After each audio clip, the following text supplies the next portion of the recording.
برمجة البيع لما العقل يبقى هو السلاح. أنا ما بتكلمش عن البيع، أنا بتكلم عن السيطرة.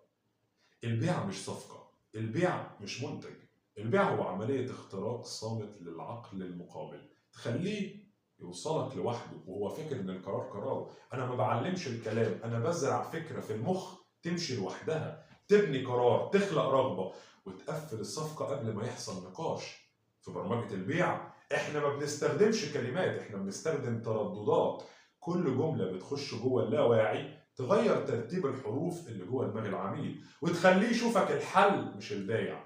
المندوب اللي بيتدرب بيتعلم يحكي، المندوب اللي بيتبرمج بيحرك العميل من غير ما يمد ايده، بيخليه يشتري وهو مش فاهم ليه مبسوط انه دفع. انا ما بشتغلش على التدريب، انا بشتغل على الهندسة العصبية للاقناع.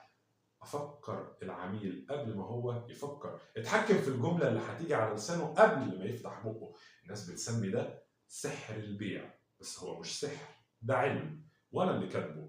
انا ما بجرب، انا ما بجريش ورا الشركات، انا بختار الشركات اللي تستحق تفهم ده، لان مش كل حد يستحمل يتبرمج، ومش كل مدير عنده الجرأة يشوف حقيقته في المراية. وانا رائد الافكار، المبرمج البشري الوحيد في الوطن العربي. ما تنسوش